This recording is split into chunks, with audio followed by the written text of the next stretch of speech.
Raiola Nebraska have a real shot to win 10 games this season. And Nebraska Cornhuskers Football Reporter for the Athletic Mitch Sherman joins the show to give us takeaways from Nebraska Football fall camp so far, as well as to discuss Raiola's potential this season and more. Alcorn State coach Leroy Frederick joins the show as well to talk Florida State. We got a lot to discuss about that with him. Shedeur Sanders' performance at Brown's training camp so far, as well as Kenny Dillingham going off about how bad Arizona State football was in fall practice today. This and more here on the other side.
What's going on, everybody? Happy Thursday. Welcome back to another edition of Bailey Price Media Live. We're here at a new time, 4 p.m. Eastern here. And that'll be the time going forward here on Bailey Price Media Live. Got the main man, Nebraska Cornhuskers reporter for The Athletic. Mitch Sherman joins the show. In the second half of the show, Alcorn State coach Leroy Frederick joins as well. If you're watching, go ahead and hit that like button, subscribe, become a member of the BPM Army today. I can't thank you enough for tuning in. Without further ado, let's go ahead and bring in our main man, reporter for The Athletic, Mitch Sherman, joins the show. Mitch, happy Thursday. How you doing, my man? Hey, Bailey, I'm good. How are you?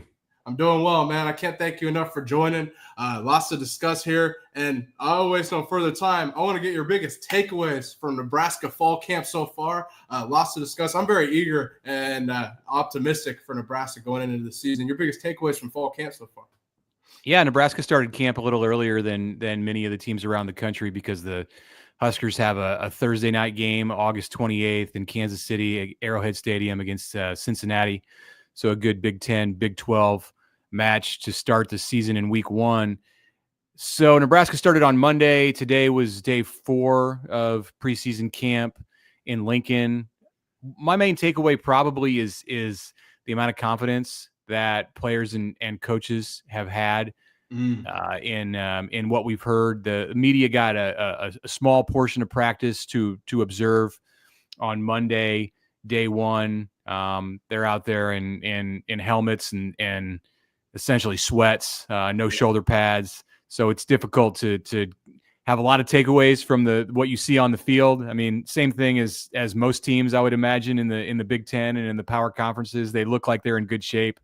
They're paying these guys now to be in shape year round, so you don't expect players. I suppose this happens in the NFL. We've seen it in the NFL where they come in out of shape, but I didn't see a lot of that out at practice on Monday. And in the interview opportunities that we've had since then with Matt Rule, with Dana Hogerson, the offensive coordinator, that was today. Heard from some Nebraska receivers and offensive lineman, Rocco Spindler, who's a Notre Dame transfer. A lot of confidence. Which is interesting. You expect players to be confident, but some bold statements even today that I think would raise some eyebrows for a team that had its first winning season in 9 years last fall. Absolutely. And you guys have a coach that is notorious for turning around college football programs, and that's Matt Rule. Obviously, turned around Temple, did a hell of a job at Baylor, and now going into his 3rd season in Nebraska, I really think this is the season where they take the next step, potentially win 10 games. Mitch, let me ask you, how do you feel about Matt Rule going into his 3rd year as Nebraska's head coach? Well, how can you dislike a guy there who's sitting on a bull in the weight room? That was this summer. Looking at your photos up here on YouTube, Rule with Dylan Raiola, his sophomore quarterback, who of course turned down Georgia and Ohio State and others, but was committed to those 2 programs before signing with Nebraska back in December of 2023. Yeah, Matt Rule's doing his Matt Rule stuff. He's a great talker. He's a great motivator. The public likes him. The media likes him. He gives us lots to chew on. Gives us great access to his program and his players. And more important, he has a history of getting it done in year 3, even in year 2. Historically, he's begun a turnaround, and we saw that last year at Nebraska as the Huskers got to a bowl game for the first time, as I mentioned, since 2016, which is just a crazy thing to say every time that I do, but it's the reality. Just how far this program had slipped from its once lofty spot in the sport. No, I hear you there, definitely. And I want to break down their schedule here and get your input on their schedule, because I think there's lots of takeaway. You already mentioned opening up at Arrowhead against Cincinnati, Big 12 matchup for them. And then other than that, their schedule is pretty open going down. They have SC at home in Lincoln. Got to go to Penn State, which is interesting. I believe Rule did he beat Penn State in year 3 at Temple? He did. He did. Into the Penn State grad. Yeah, played for Joe Paterno, so played linebacker as a walk-on. So a lot of history between Rule and Penn State, both from his playing days and the start of his coaching days to to what he did in that maybe the biggest win in Temple history to beat Penn State. Yeah, absolutely. But Mitch, how do you feel about their schedule? I think there's a potential win 10 games here. Michigan's going to be a test too. How do you feel about the schedule? Yeah, it's manageable. I mean, there's only one game on there. You mentioned the Penn State game where you would make Nebraska a double-digit underdog today. That's it. I mean, lots of toss-ups or games that are probably going to be like a 6-point number or lower. A couple of what you would consider easy wins for Nebraska or likely easy wins with Akron and Houston Christian in September. But the Cincinnati game is not a walkover by any stretch. Not when you're Nebraska and you scraped to get to 7 wins a year ago. And then it gets tough, really tough on September 20th in week 4 when Michigan comes to Lincoln. Interestingly, that'll be Bryce Underwood's first game in the Big Ten. Michigan's Big Ten opener, Nebraska's Big Ten opener, assuming that Bryce Underwood is the quarterback for Michigan, which we all think he's going to be. Mm-hmm. And it'll be a game right now that Michigan's planning to be without its head coach. So Sharon Moore, if that suspension that Michigan recommended and Michigan put before the NCAA back in the spring or early summer, if that proves to play out, then he's going to miss week 3 and week 4, including the Big Ten opener for the Wolverines. Huge game. That's something to think about. Yeah, that's huge. Huge game on the schedule for both teams, because both teams, of course, have high expectations this year in the Big Ten. And then Nebraska runs into a stretch where, there's just not an easy out. But they're all games that you would look at and say, okay, that's potentially winnable. And you have the two California opponents with flipped from a year ago. SC comes to Memorial Stadium in November. Nebraska probably hopes that it's cold and snowing on that day, and the Huskers go to the Rose Bowl. So UCLA beat Nebraska in Lincoln last year. That was an upset, and Nebraska will be looking for payback there. And then they have Penn State and of course the Black Friday game against Iowa to finish. So 10 wins is like that's. I mean, is it achievable? Yeah. Is it something that looks likely at this point? I mean, not based off of what Nebraska has done in recent years, but I do think this is a better team and a better roster and a team that's positioned to be in a lot of close games, and we'll see. They've struggled to win close games, and the big question will be, has Matt Rule gotten them over that hump?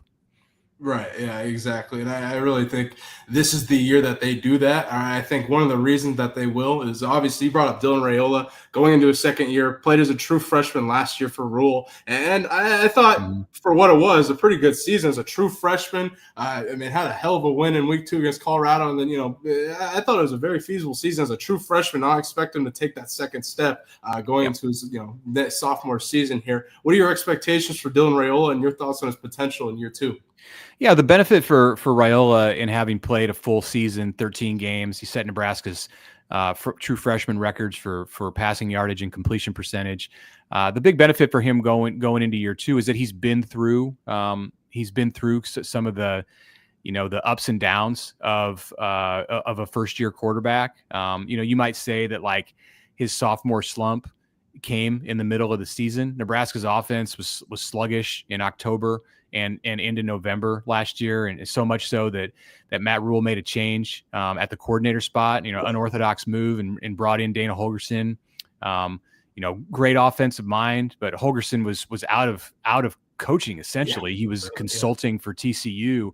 It's not like he was on the Nebraska staff as an analyst, which would be more what you might expect to see. He was not in Lincoln at all until the week between the bye week between UCLA and USC last year. So went out to LA and coached at the Coliseum in his first game as coordinator for the Huskers, and then they came back and put 44 points on Wisconsin on senior day and played Iowa in a game that Nebraska gave away at the end, and then beat Boston College in the Pinstripe Bowl. So it was a 2-2 finish for Nebraska with Hogerson in command, and I think it was a step up in the level of play that we saw from Raiola in comparison to what he gave them in the middle portion of the season. Definitely. So he seemed to kind of get over some stuff and figure out maybe like how defenses were adjusting to him. That bodes well going into year two, because a lot of times, with a young quarterback, they go through that growth process in their sophomore year or in their second year as a starter. It does appear that Dylan has made it past that point in his progression and should be able to really build on what he did toward the end of the season in Lincoln. No, 100%. And I wanted to ask you brought up the coordinator change, Dana Hogerson. I thought it was really fascinating. I saw he was down at TCU, and I was like, okay, that's interesting. Sonny Dykes brought him in, and then Rule hires him as OC. What are your thoughts on him having a full offseason to really implement his system on the offense with Dylan Raiola at QB? What are your thoughts? Yeah, just a totally different situation now for Dana than what he encountered in November and even in December. He started to get his feet under him in December, and I think you can look at the bowl game a bit as a sneak peek on how his offense might look. But even then, Nebraska was shorthanded, had departures to the transfer portal, and some players who. And not any notable opt-outs, but there were a few. What you generally are going to see for a bowl game. It wasn't like he was working with a full deck in that bowl game, like many coaches and almost all programs are if they're not in the playoff. So he's had this offseason, as you said, to sit down, to dissect this offense, to take time to implement what he wants to implement. This is now the fourth time in the offseason right now where they're going through an install process with the offense. They had OTAs in the winter and in June. They had spring practice in March and April. So these players for him are going through learning the offense as he wants to run it for the fourth time since he took over. He didn't have any of that. Like, there was no install with his new stuff when he came in on the fly in November and had to coach a game and call plays a week after he got to Nebraska. So it should be considerably more smooth. He has some of his pieces. He has some of his coaches. Da'Keel Shorts, the receivers coach, who Hogerson hired from Kentucky, is a guy who played for him at West Virginia and coached under him at Houston. The wide receiver room is positioned, I think, to be the most improved spot, perhaps on the whole team, but certainly on the offensive side. So they have Dane Key, who was Shorts' guy at Kentucky. They have Isaiah Hunter, who was at Cal last year as a 40 catch guy in his redshirt freshman season, and then some true freshmen who are positioned to make an impact for Nebraska on the offensive side. So I think it's going to look different offensively. He's not changing his system from the end of last year till this season, but it's very much refined and reflective of the personnel that he has to work with at Nebraska. Absolutely. I got to ask you about the offensive line. How is the offensive line looking? I think that's a big key to Dylan Raiola's success. Obviously, having a run game as well takes a lot of pressure off the quarterback. How's the offensive line led by, I believe, Dylan Raiola's father, Dominic Raiola? So it's his uncle. It's Dylan's uncle, Donovan Raiola, who coaches the offensive line. Yeah, you'll see Dominic, Dylan's father, around the facility, but doesn't have an official role. He's not on the coaching staff. He's the 14-year NFL center, former NFL center with the Detroit Lions. Donovan, younger brother of Dominic, played for Wisconsin, worked for the Chicago Bears, Notre Dame, and then has been at Nebraska now for 4 years. So he's the one holdover from the former coaching staff, Scott Frost's coaching staff, in Lincoln, came on in 2022 and then survived the transition. Matt Rule hired him, and it's been a good fit. Certainly been a good fit in that he was able to help get his nephew to Nebraska to play quarterback as a 5-star recruit out of Georgia. I think that Nebraska's positioned to have its best offensive line in a decade. They have several starters back, and then added 2 big pieces out of the transfer portal. Rocco Spindler, who's going to play right guard. He's from Notre Dame, started in the national championship game a year ago.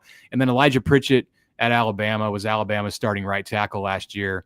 Went into the portal and is likely going to play left tackle for Nebraska. So you have those 2 pieces and 3 returning starters at left guard. Justin Evans is the center. They think that he played guard last year. They think he can be one of the best centers in the country. And then at right tackle, there's a battle for the starting position between a couple of guys with starting experience and one young player, Tyler Kanak, who's a Utah transfer, has been in the program now for 2 years, but was originally at Utah. Is contending for that right tackle spot. And they have some depth too. So 17 healthy offensive linemen in camp as of today, according to Dana Hogerson when he talked about that group. They do feel that they're going to be do a good job protecting young Dylan and opening holes for the run game. Absolutely. Okay. That'll take a lot of pressure off Raiola, and that'll only make him perform better this season.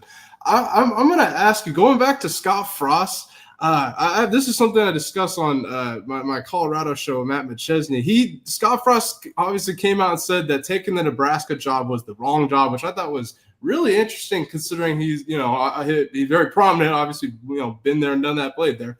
And then Matt Rule responded to that. What was your reaction and takeaways to hearing that and seeing that, having covered Nebraska from your perspective?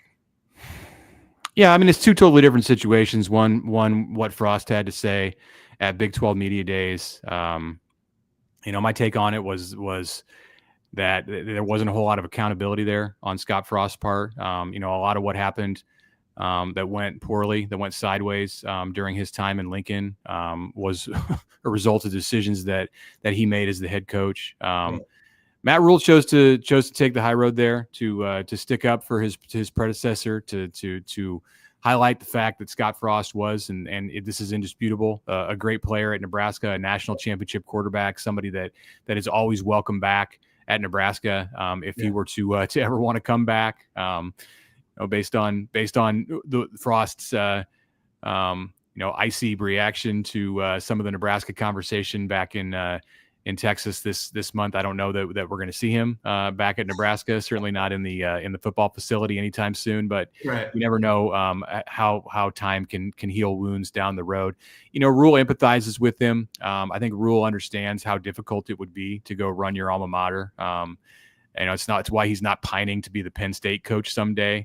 There's just so many personal things that factor into it. And Scott, when you cut through it all, there does need to be an element of accountability on his part, but he did coach through some difficult things. He coached through, some personal strife with the loss of his father during his time at Nebraska. He coached through COVID. He coached through some challenges as Nebraska redid some facilities and got its NIL operations off the ground. Some of the stuff that you see that all programs dealt with. So it's not necessarily like he was out on an island with the struggles that he had at Nebraska. But if you want to use that as a reason for why he was didn't have a winning season, then be my guest. Great, well said, Mitch. Great answer. I really love it, Mitch. My final question for you. I host a Colorado show with Colorado alum Matt McChesney. He is super adamant. I'm with them on this. Do you believe the Colorado-Nebraska rivalry should continue to happen year to year? I would love to see it. I think it'd be great for the sport. I think it'd be great for both fan bases. Those are some of the most intense games that I've ever been around. And going back to their time in the Big 12. And then these last couple of years, they've played a few home and homes, 2 of them since Nebraska joined the Big Ten. And the games have been, 3 of them have been tight games, and 3 of the 4 Nebraska finally got a win over the Buffs last year in Lincoln, and it was a memorable game. Great atmosphere in the stadium. Would love to see it. I think some things are going to need to get worked out in the sport first, as far as how the college football playoff committee is picking teams for the postseason. What kind of universal standards can be applied as far as conference games that are played, and then of course, as a result of that, how non-conference games are handled. I hope there's a way that they can do that, and I hope that there's a way that Nebraska can continue to play meaningful non-conference games. And if they do, then Colorado is one of the first place, if not the first place, that I look to say, yeah, get them on the schedule. 100%, because it sucks sitting here saying they don't play until 2029 or something. It just is like, man, it is really unfortunate. And who knows if that game will ever happen? Right? Exactly. We got to get there. Absolutely, Mitch. It's been an absolute honor having you on my program. I can't thank you enough for joining. Would love to have you on again, and best of luck to Nebraska this season. But I expect them to have a great season. Thank you for joining, my man. Thanks for the time, Bailey. Absolutely. Shout out to Mitch Sherman, main man reporter, Nebraska reporter for The Athletic, for joining the show here. Great perspective. Man, love getting his perspective on Nebraska, his takeaways from fall camp, his perspective on Scott Frost, interesting comments about Nebraska, that and so much more. If you're watching, go ahead and hit that like button, subscribe, become a member of the Bailey Price Media Army today. We got Alcorn State coach Leroy Frederick here joining here in a minute, and I can't wait for him to join. We're going to discuss a lot of different things here, including we're going to talk a little Florida State here. Coach Fred, you heard him last week. He's very confident in Florida State. He really thinks they're going to come out and beat Bama in week 1, which I think is going to be. I don't know how I feel about that. I really think I gotta say something to Coach Fred about that. Trent Richardson, friend of this program, obviously, is regular on Coach JB's show, actually responded to Florida State quarterback Thomas Castellanos saying what he said about Alabama, and we're going to discuss that with Coach Fred. I also want to discuss, I honestly don't think the Browns should start Shador Sanders right out the gate. I've been saying this on the show prominently, and I'm going to break down why with Coach Fred as well. We're also going to discuss Kenny Dillingham coming out and saying, really going off about how bad Arizona State has been in fall camp. Really, he really said it about practice today. That Cam Moore came out and said we're very mid right now when he's talking about the Titans offense and fall camp since they put on the pads. We're going to discuss that, break down the Titans schedule. I also think that Titans have a lot of potential this season to play spoiler, similar to how I've been saying with the New York Giants. Man, that and more here on the other side, folks. If you're watching, hit that like button, become a member. If you'd like to donate, hit that super chat button. Vastly appreciate it. I appreciate all the support on this show here, and we're just getting started here. We're almost to the season, less than 30 days to the football season, and man, that makes me excited. Folks, I'll see you guys on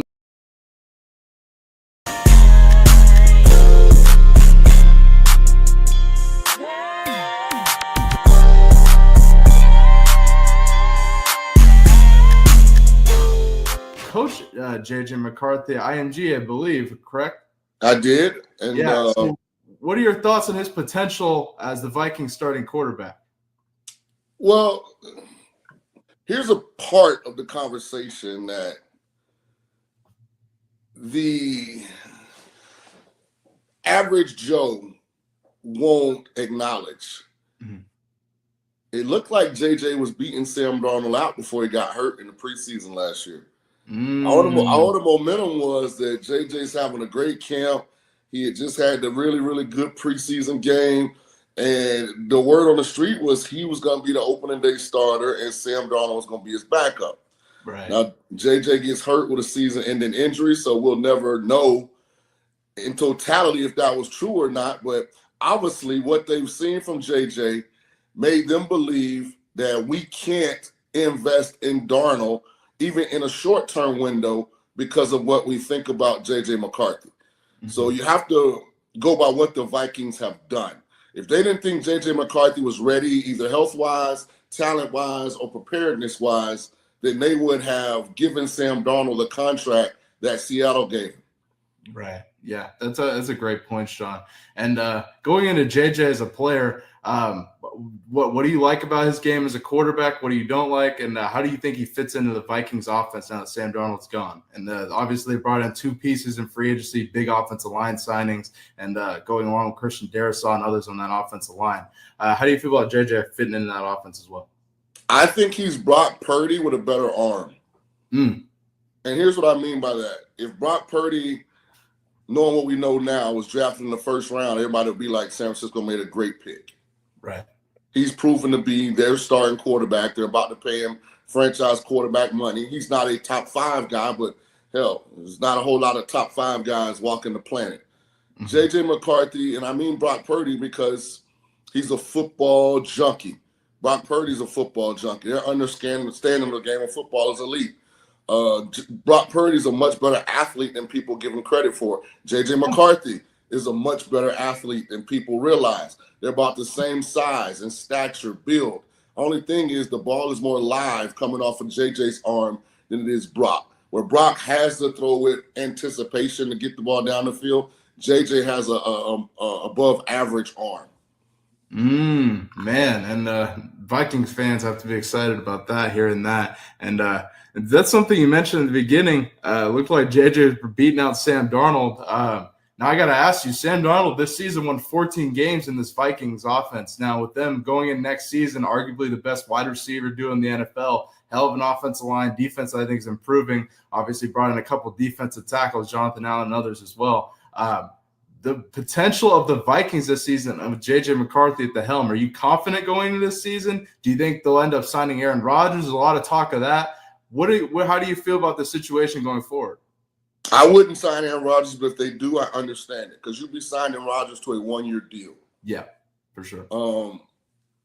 Here's the thing, and I want to be very clear and concise when I say this. You can't hold these young quarterbacks accountable to the guys that have drawn outside the lines. And I mean, C.J. Stroud is a rookie. I mean, Jaden Daniels as a rookie. Like, you've got to give these guys an opportunity to develop and grow. And you can't do that if you play not to lose. Peyton Manning threw 25-plus interceptions as a rookie.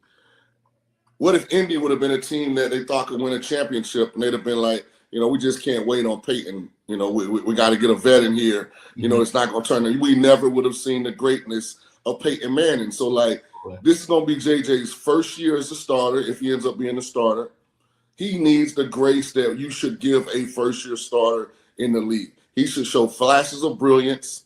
He should be better the second half of the season than he is the first. If he has a breakout C.J. Stroud year, all the better for Vikings fans. But I wouldn't get frustrated if he does struggle at times in his first year going through the National Football League. Yeah, absolutely.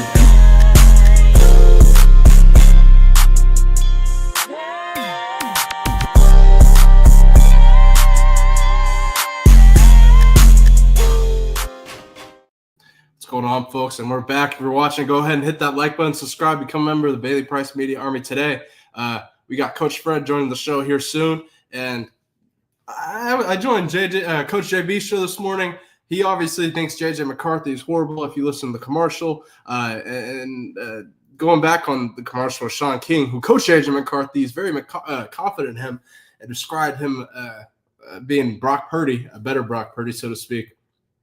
I don't know how you can't think that J.J. going into a situation that I think is pretty similar to the Niners. I don't know if it's as good of a team, but it's a very good situation to where he could, as JB say, Coach JB says, play, game manager, so to speak, be the bus rider, not the bus driver. Because I think the Vikings are loaded. He's got plenty of receivers to throw to. He's got an unbelievable offensive line with even more talent, by the way, they just brought in this offseason. I don't know. I think the Vikings and the Lions can win 10 games in that division. I haven't even brought up the Packers yet. The Bears, on the other hand, I think I talked to Tank Johnson on the phone the other day. Oh, boy. Tank Johnson will be on the show soon to discuss because the Bears are in trouble. And so is Florida State. Waiting for Coach Fred to join. I got to show Coach Fred something because their quarterback does a little questionable stuff, kind of like Oklahoma State has been doing with these weird, I'm going to call it kind of feminine TikTok dances, bro. It's it's the same thing. I can't wait to get Coach Fred's take on it. Going back to Nebraska, our conversation earlier with the reporter from the Athletic, Mitch Sherman, we know how crazy the fans are in Lincoln. Beer sales are now live in Lincoln, and man, it's just going to make Lincoln even more rowdy. Will Compton, obviously, I'm sure will be very happy, and it's going to be rowdy over there. So, Cornhusker fans, you can rejoice if you are attending games in person, because it's going to be even more rowdy in Lincoln.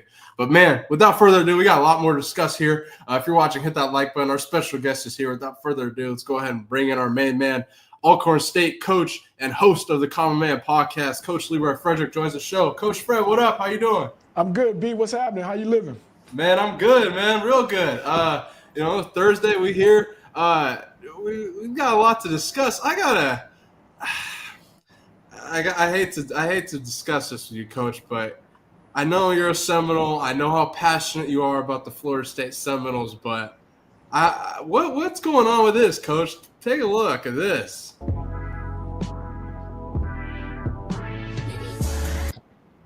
I can't even play the music because they're gonna copyright me. But there's your quarterback, and you were confident. You say like 8-0. Woo! I think Alabama's coming to punch him in the mouth week 1. But Coach Fred, what was your reaction to seeing that there as a Seminole? It's a phenomenon, Bailey. It's taking over everything, brother. It's taking over everything. I don't know, man. I kind of see Rich Rod's point, but then I also see, the kid side of it. But then I also see the optics. The optics does not look good. I'd be curious to see what my guy Matt McChesnick would say about this, but I'll ask him tomorrow because boy, please do, because I'm at a loss because we've got a target, and then this is just putting an even bigger target on our back, and I don't know, B. I don't know how to accept this one, dog. It's extremely. I don't know. I would be alarmed. I've already discussed that with Oklahoma State and Mike Gundy. They got the same thing going over there. But, Coach, I want to go back to something we discussed last week. We discussed Thomas Castellanos, his comments talking about how Alabama doesn't have Nick Saban to save them. I don't see them stopping me. Trent Richardson, friend of the show, regular on Coach JB's show, responded to those comments. Coach Fred, I want to get your reaction. Take a listen to this. Well, man, I'm proud of the young man, right? He got confidence. He got pride somewhere in there, right? Like he got some type of pride. But young man, there's no way on my team that when we was playing, he made it through the whole game. You just lost your job at Boston College. Like you talking like you that, and I hope you are. But for my team, if y'all hearing this, man, there's no way in the world y'all let this man last the whole game. I mean, that's just me, and I know the identity of my defense that when we played, like, man, listen, Dante corrected me, and we was in the lead at this time. We was at the NFLPA, and I think it was RG3, and it was Dante, and it was me who was doing the interview. And somebody asked, if we played them, what would be the score? Will we win? Of course, I agree we'll win. What was the score? I think I said like 7 or 8 or 9 points they might have scored. Like, I'm thinking about field goals. I'm not thinking about no touchdowns, right?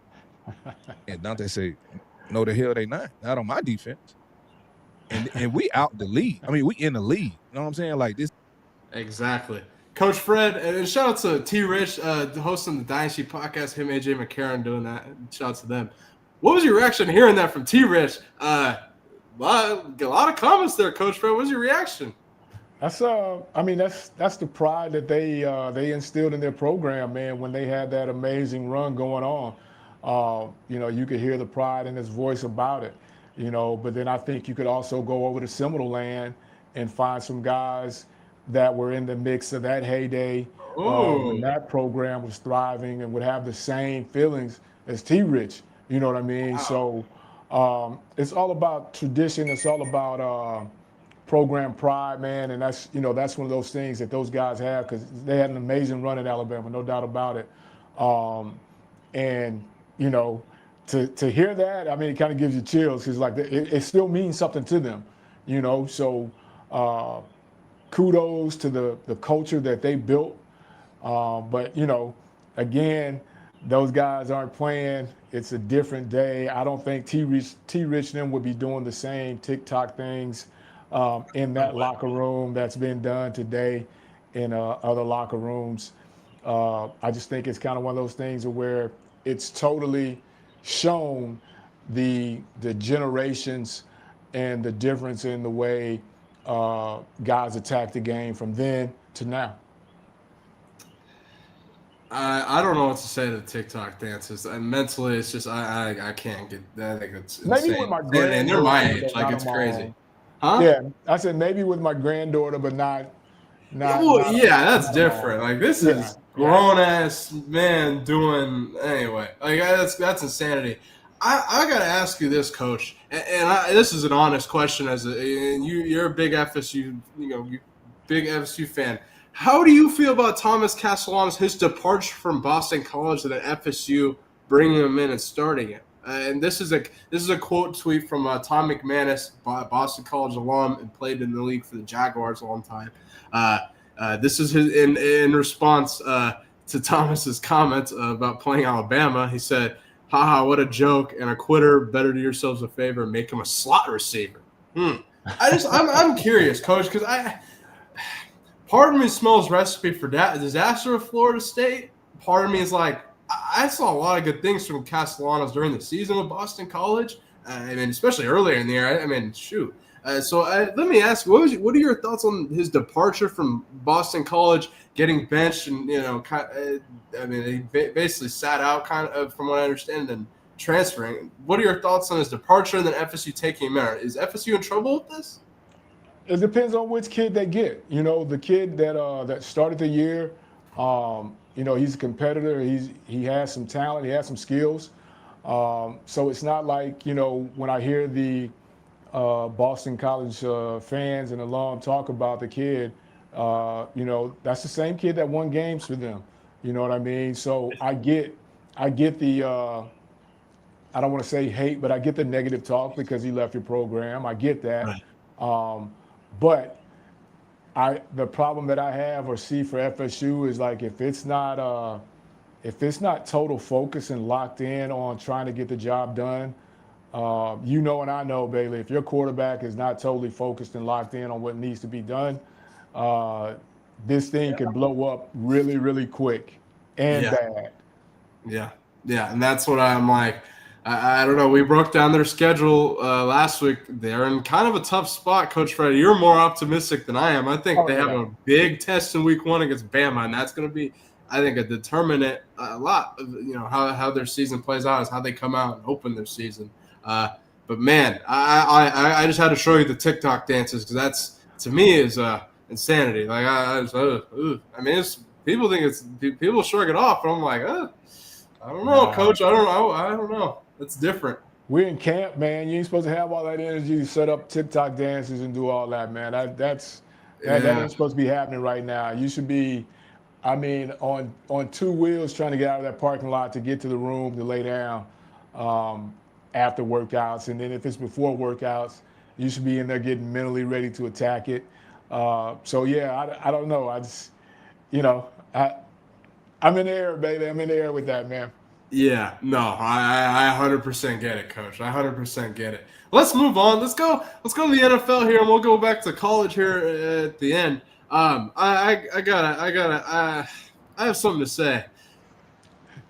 I really don't think the Browns should start Shador Sanders early right out the gate. I really don't. And this is no knock on Shador. I really think that opening up, you start the veteran Joe Flacco, like we've talked about, Coach Fred, and you let Shador beat out Gabriel, and then dependent on Joe Flacco's success, you bring in Shador if he beats out Gabriel. But I really think that taking the time to have him develop in Stefanski's system is going to pay off in the long run. But Coach Fred, Brown's training camp is underway. Shedeur Sanders is battling, working his way up. Kenny Pickett has been out with a hamstring injury recently, which has opened up some more reps to Shador Sanders there. You just saw him go against the first-team defense. He hasn't gotten any first-team offense reps from what I've heard so far, but here's another stat sheet from ESPN Cleveland of training camp. Unbelievable. But Coach Fred, do you think the Browns should start Shedeur Sanders right at the gate or no? If I'm Shedeur, I don't want to start right out the gate. I think just, the competitor, yeah, I get it. But for the longevity, I think, like you said, sitting, watching, and developing behind Flacco, or rather Kenny Pickett or whoever, and being that third guy or even the second guy, I think works better in his favor. And I think it works better in the Browns' favor. I think when we get to this quarterback battle in real time, we'll see how serious they are about the season just from the quarterback position. If you want to give yourself the fighting chance, and it's no knock versus or on Sanders, but if you want to give yourself a fighting chance to be in that division race, I think you have to go with the veteran. The veteran. I just, to me, unless it's just in real time when we get the preseason, unless Shedeur is just head and shoulders, and Father Time has just put Flacco in the chokehold, and Kenny Pickett just cannot get it done. Right. And Dylan Gabriel shows up like the last 2 years ago, I guess, in his college career. And then, Shedeur's last man standing. But if you're saying as a Cleveland Brown organization that you're taking it serious, I think you've got to go Joe Flacco. 100%. And even if they decide to start a rookie out the gate, I really think, if you're in Shedeur's best interest, you want Gabriel to start week 1. You really do. I want to watch. Yeah. I want to watch. Yeah. Because Shedeur got to play the long game here. Because I want Shedeur to start. I ultimately think he will. Because I think Joe Flacco, this is his last year. Kenny Pickett, I think, is going to be traded. I think he's going to New Orleans. I think the Kellen Moore connection is real. That's what I think. Because I haven't, to be honest, that was the best looking. That's the best we saw Kenny Pickett look in that offense, in my opinion. Shoot. And then Dylan Gabriel, I think Shedeur is better than Dylan Gabriel. I just think he's going to have to beat him out. They're going to have a longer leash with Dylan Gabriel, considering they drafted him earlier. I don't think they're just going to be so quick to put Shedeur ahead of him. Even with practice. I don't know. What do you remember now, they drafted Gabriel in the 3rd round, right? So if I'm not mistaken, you can correct me or the fans can correct me, but I think at that point, 3rd round, he's already done his deal. You don't want to just cut bait with that, because then that's just, dead money, so to speak, that just kind of walks. You have a real investment on the books for a couple years with Dylan Gabriel, so it'd be in your best interest as a franchise if you can't trade him. You got to keep him around. I know the punters are usually the holder, but you got to at least make him the holder or something for field goals or something, get your money's worth. But that's if I'm in the front office. But what do I, as our guy JB says, well, what do I know? Absolutely. We'll continue to monitor Browns training camp as they continue the quarterback battle. I expect Flacco to be the starter, and it's going to be interesting to see whether they retain 4 quarterbacks on the roster. Essentially, how they do that, Bailey. Yeah, that's ultimately what I think. You've heard reporters, we've heard Andrew Berry say that if that's that's the right thing to do or whatever, coach answer he gave, right? And I don't think they'll keep 4. I think one of them's gone. It's probably going to be Kenny Pickett, who's, like we've discussed, probably the odd man out in that room, I would think. Well, Coach Fred, let's move forward here and stick on the NFL here. Let's go over to Nashville here. Cam Ward came out in a press conference during Titans training camp and said, "We're very mid right now," talking about the Titans offense since they put on the pads. Take a listen, Coach. We're very mid right now, from our position to up front to the receivers position. But at the end of the day, it all starts with me. I just don't think we're at where we need to be. But we got a little bit of time, and so every day we get better as a whole. We're a young team, but that's no excuse. At the end of the day, we got to come with the right mindset every day and come to work. Now, Coach Fred, I don't know how you feel about Cam Ward, but I'm extremely optimistic for his rookie season with Tennessee. I really think that he goes into a place that has a solid run game, a solid offensive line, and a good offensive line coach in Bill Callahan, who is arguably the best offensive line coach in the NFL. that offensive line will take a lot of pressure off Cam Ward. A defensive line that I think is extremely underrated. I don't hear a lot of people talk about it, but I think they will starting to with Tavondre Sweat and Jeffrey Simmons start, really making an impact this season on top of what they already have done. But what are your reaction to hearing Cam Ward say that about the Titans offense so far in training camp? I think these are just typical bumps in the road, especially having a rookie quarterback. Yeah, and I think this is typical training camp, first week, second week verbiage. Yep. Because, at this point, again, he's still learning. They're still installing. I'd be alarmed if he had came out and said that they had hit their stride and they were rolling and, clicking on all cylinders. But, the only thing that I worry about is, I don't know, Bailey, and you can tell me, I just don't know if he has that one big-time receiver that he can go to when the other teams decide that they're going to make him beat them by, stacking the line of scrimmage. I don't know if they have a guy that can consistently get it done outside, so to speak.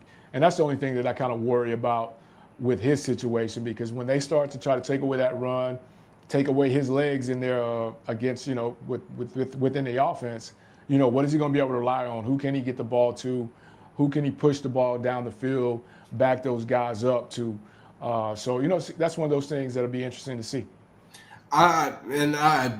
Great point. I'm really optimistic. I think he's got a lot of good weapons, especially one I'm going to highlight. Calvin Ridley, I think, is going to be his go-to, probably his number one target. Also, somebody underrated, but I think has been a consistent player over the last few years for Tennessee, Chigakonkwo at the tight end position. I really think could take a step forward this year with Cam Ward at quarterback. Could be a safety blanket for Cam Ward. Here are some highlights of Cam Ward here and non-padded Titans training camp here. But speaking of that, he's also got Tyler Lockett coming over from Seattle, who's a veteran, very, very consistent. I just think Seattle stopped playing him. Ryan Grubb, who was the offensive coordinator in Seattle last season, really just took Tyler Lockett out of the lineup. I think Tyler Lockett's going to really have a bounce-back season. I really think Tyler Lockett's eager to have a bounce-back season, so watch out for him. Also, they drafted the kid Alec Minor, who played with my guy Levi Rogers over at Stanford, the rookie. So expect to see him as well. So Cam's got a couple weapons that I'm really optimistic to see. And I just think that it's how fast can Cam Ward develop in the Brian Callahan offensive system? How fast can Cam Ward be ready to go? But honestly, Coach, if we look at their schedule, I'm pretty optimistic. It's going to be interesting. Two tests right out the gate, Denver and LA. And then they go to the Colts. They have an interesting quarterback battle, Coach Fred. I think, I don't know, it's going to be even more tough the more Anthony Richardson highlights I see on Twitter. But, Coach, what are your thoughts on the Titans' weapons? And then we'll break down their schedule here. Go ahead. Again, I like, Ridley. I guess when I say that, and I guess you kind of answer with the tight end, I don't want to butcher his name, but we'll call him tight end O. Chigakonkwo. He's a good player. Yeah, I got you. The one big safety blanket, who can he get that ball to on 3rd and 12? Kevin Ridley, he's a guy, no doubt about it, but he's not an overly big guy. But who can he force that ball into, so to speak, in traffic for the big first down, the big catch to keep the drive going? And, if the tight end's the guy, the tight end's the guy. But it'd be interesting to see, how that goes. And when they take him out of the game with his running, who can he really rely on for a 10-play drive to keep things going when they have to have it? So that'd be interesting to see. Absolutely. And let's break down the schedule here. They open up so they got Denver and Bo Nix, who they're a really good team. I just think he's going to have a sophomore slump or not. I think defenses are going to adjust to him and kind of figure him out, and I think he's going to have to adjust accordingly. LA, I think, is a potential Super Bowl contender. They're going to be legit, especially having Devontae Adams. I think it's probably the house. Hoorah for Stafford as well. I don't know. How do you feel? If you're looking at here real quick, I'm going to go I'm going to say win, loss, 1-1, 2-1 against the Colts. I have not put stock on the Colts.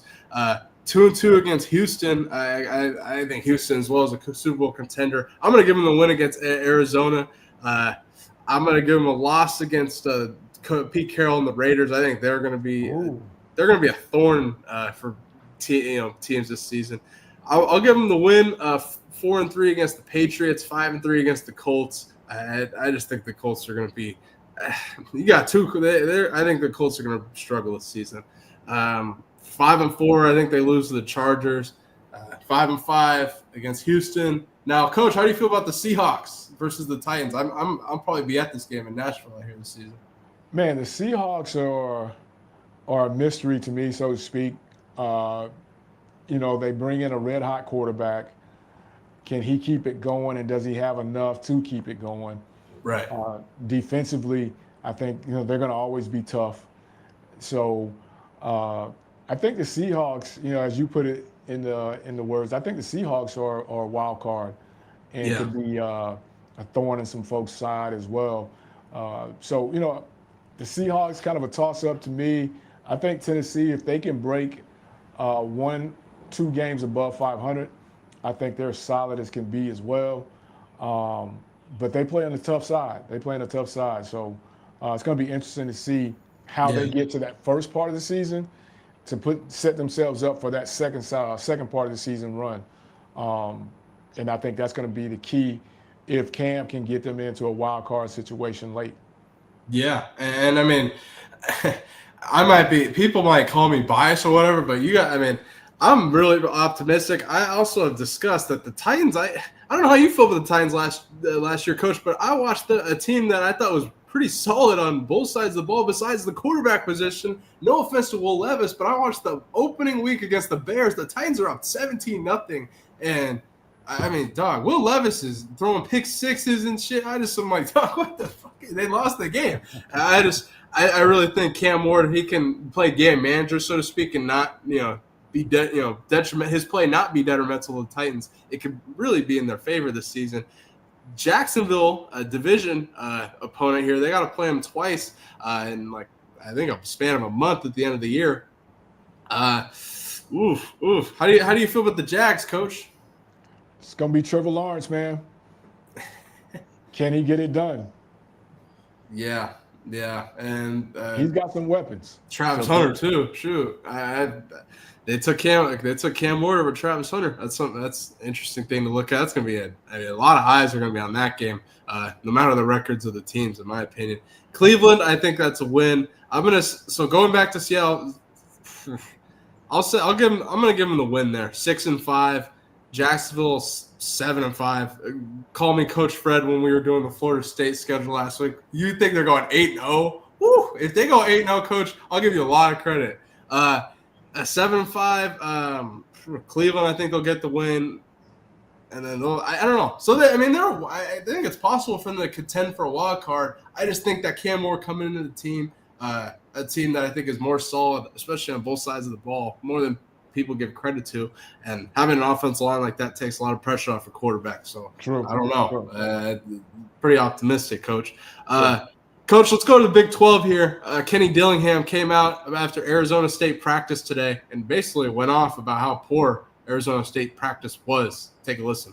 Yeah, we got to be better. Like I said, our offense in general, too many drops on offense as a group. It was a bad day. It was a really, really bad day on offense. It all stems from passion we play with. Is it okay to not make a play? And if you accept it, then you accept it. And that's who you're going to be. Don't be mad going 5-7. It's okay. Don't be mad going 6-6. Don't be mad going 3-9, because somebody has to go those records. There's going to be tons of teams who do it. Why not us? We didn't practice bad. What I mean by that is, we didn't bust. We didn't MA. We threw one pick. We didn't practice bad. We didn't practice with passion. We didn't care if we scored a touchdown. We didn't care if there was an interception, right? We didn't care if somebody made a great play for most of practice. We were just out here practicing. Coach, Kenny Dillingham he talks about passion right there. I love it. As somebody, Kenny Dillingham always wanted the Arizona State job, got it, and passion. Now, Coach, what are your reaction to hearing that from Coach Dillingham about Arizona State practice? He was really pumped up. He was out of breath. He was pumped up, man. But Bailey, and I know, man, you have those days. The key is to not have those days consecutively. You know what I mean? You don't want to have a week's worth of those days, but those days happen. The kids come out. I'm sure that Arizona heat is just as hot as this Mississippi heat. It's to be expected. Now, do you hope that you have those days? No. But you've been in it long enough. To blow a gasket over that, I don't think you really do that for you. I think you do that more for your kids to try to pump them, try to motivate them for the next day, and kind of go from there. But, in this business, man, you just know in that 2-week camp frame that you're going to have 1 or 2 of those type of days where the kids just basically come out and they just try to get through it. And as coaches, we try to get them over that hump. But we already know coming out, man, there's going to be days when they come out that they're just going to try to get through it. And it sounds like this was one of those days where they were just trying to get through it. Yeah, definitely get through it. He said, "Don't be mad going 5-7, 6-6, 3-9." Like, Coach, let's break down the schedule here because we got to discuss this. Open up against NAU. I think obviously that's a win. Got to go to Mississippi State. Before we even discuss this, so they have Sam Levitt coming back at quarterback, who people are really high on Sam Levitt. I think he's a good player. I think he's well coached. It's going to be revealing how he performs without Cam Scatterbo, because I think that's a loss that I don't hear a lot of people talking about. It's going to be interesting. So they open up against NAU, go to Mississippi State, which I think is going to be probably a loss for them, but who knows? And we saw Toledo go and they beat the shit out of Mississippi State last year. So I don't know. Versus Texas State, who will be in the Pac-12, at Baylor, who actually will probably be pretty underrated. They got their quarterback coming back. Something to discuss. Versus TCU, at Utah, got a transfer quarterback named Devin Dampier over there. Versus Texas Tech, who have spent a ton of money this offseason.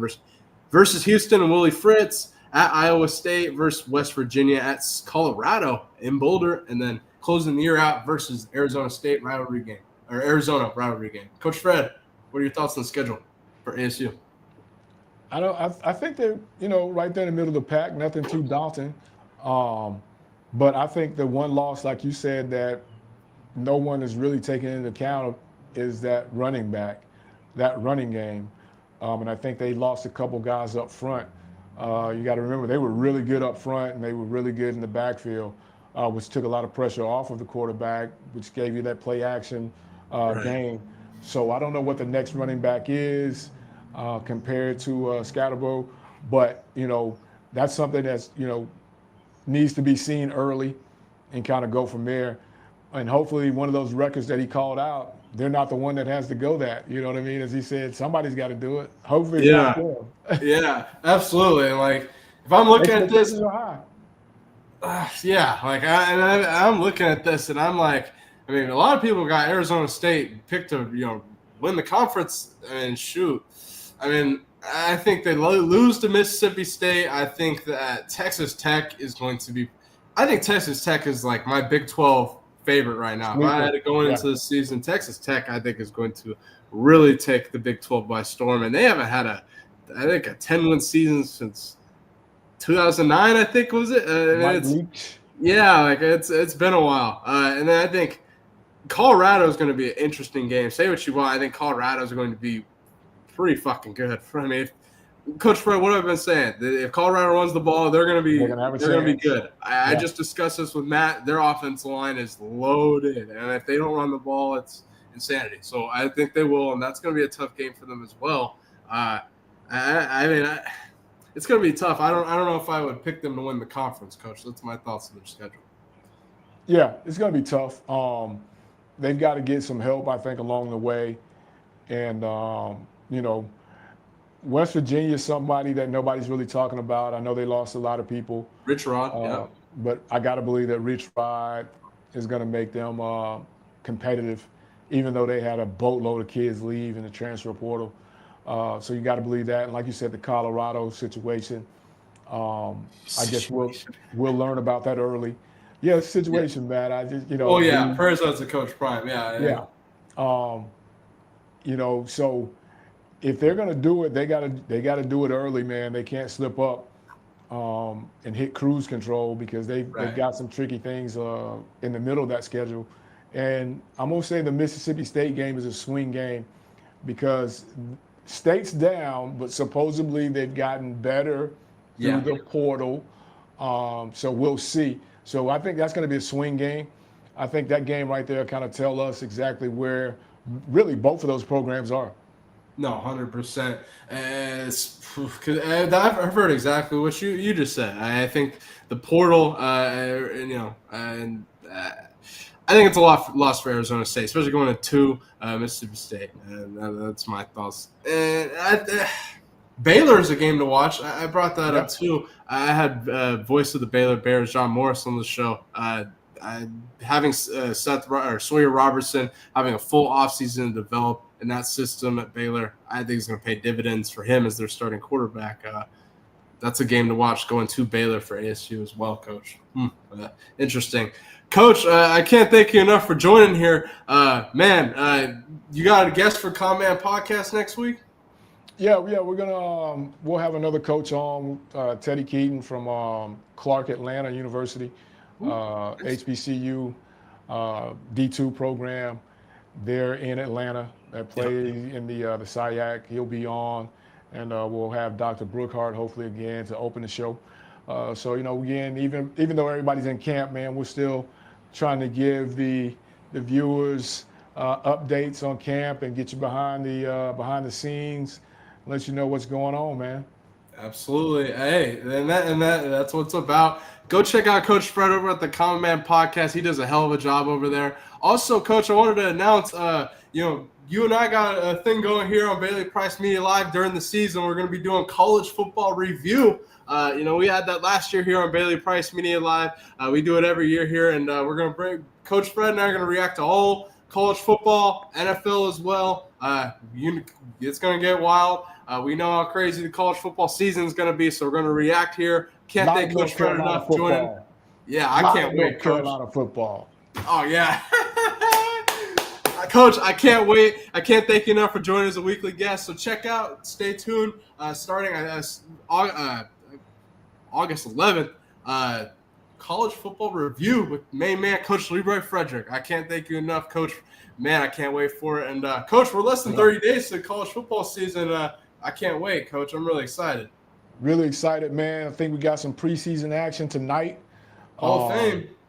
So hopefully they can play. A couple of years ago, if you remember, the players wouldn't go out there. They say the field conditions weren't safe. Yeah. So hopefully we got that fixed and we got the right paint on the field and the whole nine, all that kind of stuff.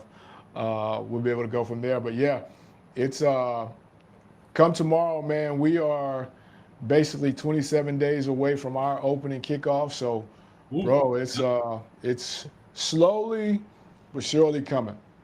I'm really happy.